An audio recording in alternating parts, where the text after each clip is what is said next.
This is a place for planting, for digging, for harvesting, for relaxing. It's a place to get your hands dirty, but most of all, it's about having fun. And that's what you'll always have when you're in the garden with Doug Oster.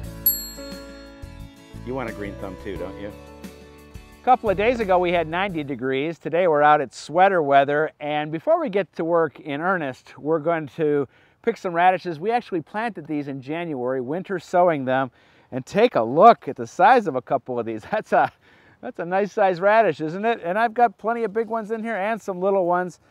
One good trick for radishes is to leave a few in that don't head up. There's always a couple that don't head up, and those will flower, and then they'll make these great little, oh, look at that white one. Isn't that cool? This is an Easter egg blend. But anyway, they'll flower, and then after that, they'll put on these seed pods, which are really tasty. All right, I'm gonna pick these radishes, and as you remember, maybe you don't remember, I put carrots in here too. As we take these out, this is gonna leave room for the carrots. And next up, right behind you, we had a little bird emergency. We had a little bit of a disaster behind me. Part of gardening is living in harmony with nature, at least in this garden, and a robin had set up a nest right on top of that windmill. I came out this morning, and after a bad thunderstorm, the windmill was knocked over. The nest was still attached to the windmill, but the eggs had come out. I put the windmill back up, anchored it now to a rock so that it can't fall over, and put the eggs back in the nest, and I'm just crossing my fingers that everything's going to be okay. We will follow the progress of what's going on there.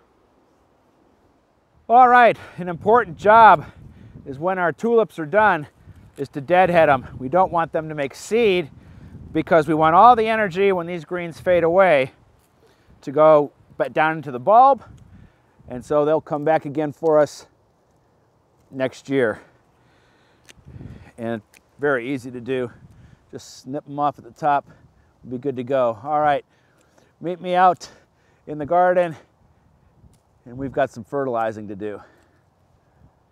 This pink flowering dogwood is not blooming like it should. It's only throwing just a couple flowers, and it needs a little bit of help. This is the perfect time of the year to be fertilizing lots of plants. One of the keys is choosing the right type of fertilizer for the right type of plant. This is called Hollytone. I love this stuff. It's organic and it's good for hollies. Other acid-loving plants like rhododendrons, azaleas, and the dogwood. The most important thing is that we read these application rates on the back. We only want to use what's recommended for this size plant.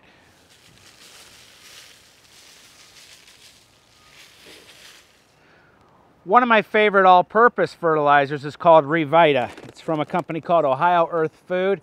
I've been using it for 20 years. We used to drive back to Ohio to get it, but now I can get it here. For 50 pounds, it's only $20, and it's basically dehydrated chicken manure. And these daylilies here are not doing what they should be doing, and so I'm going to feed them in hopes that we'll get some better blooms.